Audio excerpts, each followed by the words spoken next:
Israel was in Egypt land. Hi, I'm Dave Mason, author of the Age of Prophecy series. Passover celebrates the redemption of the Jewish people from slavery to freedom. But did the Jews in Egypt really go free?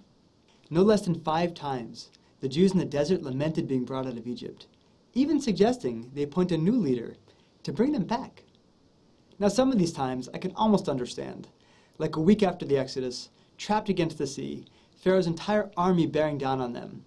They clamored to Moses, "Were there not enough graves in Egypt that you brought us out here to die in the wilderness?" But other times, their complaints were downright petty.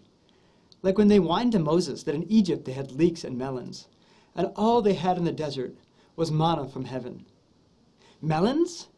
They complained about not having melons? Could anyone prefer slavery with melons to freedom without? No wonder Moses said to God, "If this is my burden, kill me now." Could it be that there's something deeper going on here? That their gripes weren't about melons after all? The Jewish slaves in Egypt grew up with little sense of self-worth or hope. Then God sent Moses to bring them to freedom and give them a holy mission: take the Torah into Israel and build the most moral society the world has ever known. Wasn't that asking a lot from slaves? They seemed to think so. After a year in the desert, the Jews were given the opportunity to enter Israel. But they didn't just go. They asked to send spies first, just to be sure. The spies came back and said, "The people there are huge. We were like grasshoppers in our own eyes, and so we were in their eyes." And the Jews, they freaked out, refusing to go, fearing they'd be torn to pieces by the inhabitants of the land, saying it's better they should return to Egypt. But listen to the spies' report again. "We were like grasshoppers in our eyes, and so we were in their eyes." In other words, we see ourselves as powerless, and that's how they see us. For their refusal, they were sentenced to 40 years in the desert, so that that older generation, entrenched in a slave mentality, could die out.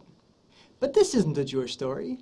Over the past 2,500 years, Jews have shown remarkable resilience, picking ourselves up over and over again, rebuilding, always striving to reach new heights as we've lived through catastrophes that would have destroyed other peoples. So what shifted? How did future generations get their legendary resilience, always maintaining hope even in the darkest circumstances? By changing the message we teach our children. The generation of the desert grew up as slaves, being told they were nothing, they were going nowhere.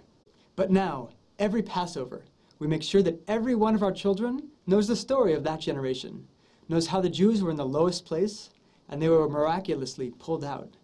The Haggadah tells us that we need to tell the story differently to each Jew, on the level that that Jewish child or adult is able to understand. Now, the story is not always rosy. It tells us that in every generation, enemies will arise wishing to destroy us. But it also tells us to never give up hope, that we will prevail. By repeating this story year after year, we've instilled the Jewish people with a powerful message. Rather than, "You are nothing, you will never be anything," our message is, "You will face adversity and overcome." The message has given us resilience on a personal level, helping each Jew face challenges and achieve greatness. And it has given us resilience on a national level, allowing me to stand here in Jerusalem, having returned after almost 2,000 years of exile. Of course, stories that impact our lives are not just told at the Passover Seder. This year, as you head into Passover, ask yourself, what are the stories that you live by? What are the messages that you hope to pass on to the next generation? And please, take a moment to share them in the comment section below, so that we can all draw inspiration from each other. Chag Sameach. Now when Israel was in Egypt land, let my people go. oppressed so